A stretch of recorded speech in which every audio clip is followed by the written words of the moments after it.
Then here's an array of my dad's implements.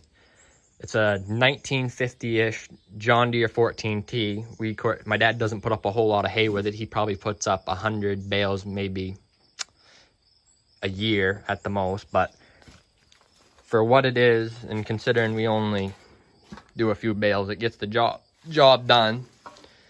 And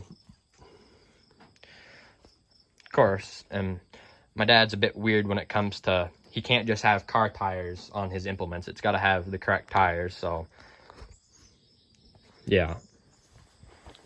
And here's an array of our other haying equipment, our 19-something New Holland 467 hay bind that I recently acquired off the same guy I got the WC from. That's a real nice mower. It works real good. And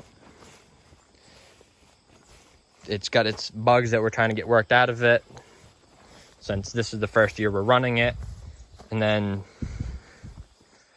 it works real good. And then here's my dad's hay rake. We got this, I think, last year or 2 years ago, I believe it was, we got this.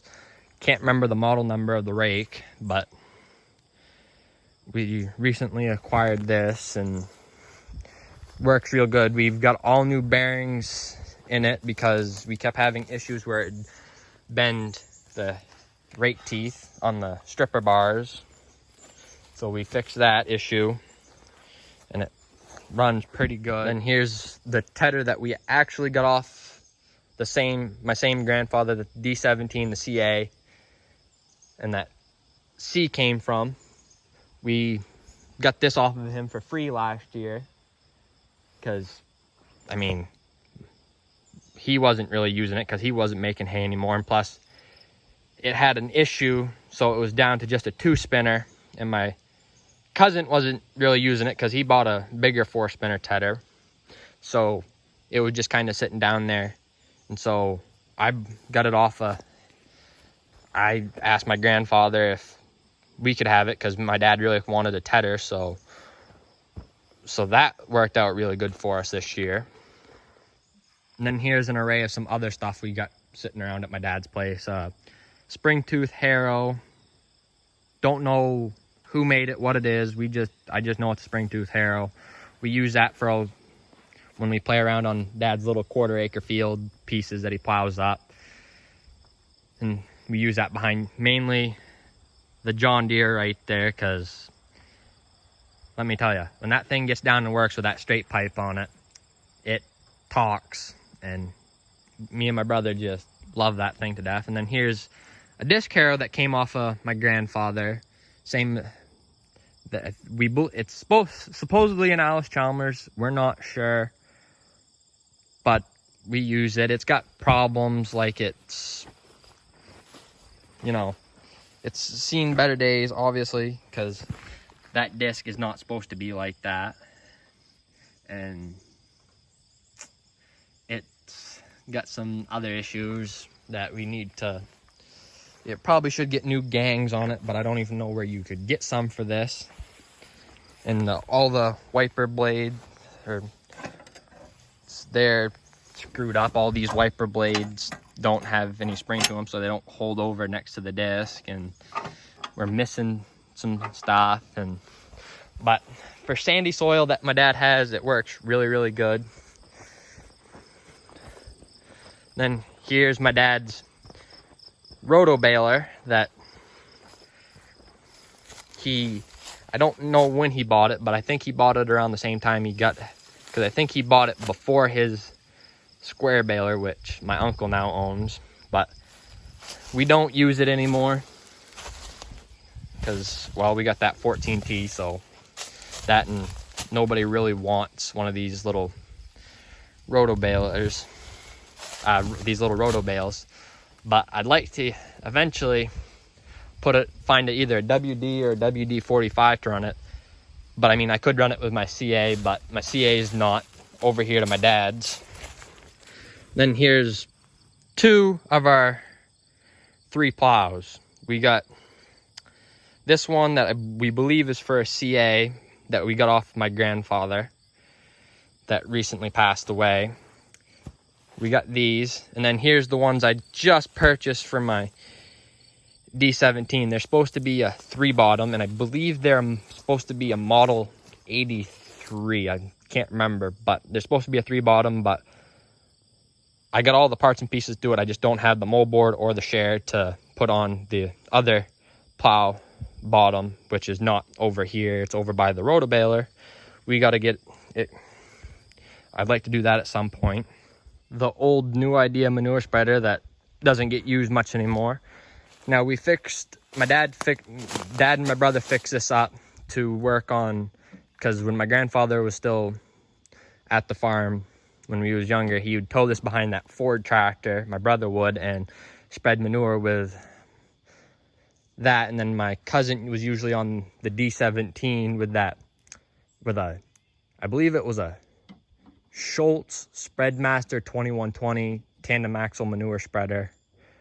It would get but I mean, my grandfather just did that, and that's that. Plow that we have, that my dad has for that D14, and it's supposed to be the pin hitch style, but my dad, as you can see, made it to work with snap coupler, and yeah, but that plow's been here a while. And then just a plethora of parts tractor, my parts WC, a parts C, a part C, the New Idea 501 loader that's on this parts tractor, which I want to fix at some point and put either on, find a D14 narrow front tractor to put it on, or find like a WD or WD-45 to stick it on. There's the rest of it right there. And I do got the manure bucket for it, but the snow blades on it, which is haphazardly cobbled on there and whatnot. Yes. And here's some other stuff. The cut-a-bar for that 48B. Then here's the cultivator for that B as well, mounted cultivator, 1 row at a time. And with that B, you have to have your rows set 40 inches. And here's the Allis Chalmers Model 500 loaders, which I'm not sure this one right here is a 500 loader, because that's technically for a Series 4 D17. And then this one right here is off of a 170. So I'm not sure this one is for a the bottom one there that my finger's pointing at is for a 500, but I know this one is. And as you can see, that is not factory. Allis Chalmers loaders always had the cylinder underneath, which is the way better design because they have more scooping power, believe it or not. But my grandfather apparently didn't like that, because my grandfather, when he was getting older, he didn't really do everything right because he was getting dementia and all that fun stuff. So he just kind of, I guess, got to the point where he half-assed things. So he never had the correct style bucket pins in it down there at the bucket, which that is a story for another time. We don't talk about that part. But he would just like throw random like things in it, screwdrivers, whatever, to make bucket pins. Well, if you don't have the correct pin or something to hold your Afro engineered pin in the loader, they'd fall out. So when you have that underside cylinder, he bent one right around and the other one stayed pinned in. But then he wanted quick attach for the loader, because apparently he was taking that one manure bucket on and off it so much that he needed a quick attach system, which he really didn't. So he took and put the original cylinder, put him on the top side, because I don't even know why. And the original AC cylinder was over here.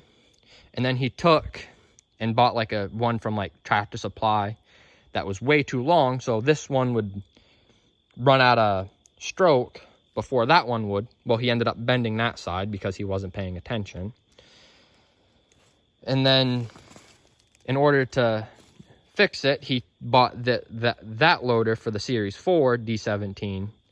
and put it on his 170, but the cylinders were rusted, so they would leak like a sieve. But also the reason that loader leaked so much hydraulic fluid is because he wasn't really able to tighten stuff down like he used to with wrenches and stuff. So they weren't really, so like for me, they was on their finger tight, and for him, they was on there as tight as he could put them, which I guess you can't complain too much about that. But at some point, that Series 4 loader's going on my D17, and I'm gonna figure out a way so I can run like a John Deere Power Beyond on it, so I can have my outlets out the back and still run my implement, and then have a valve bank up front on the loader with a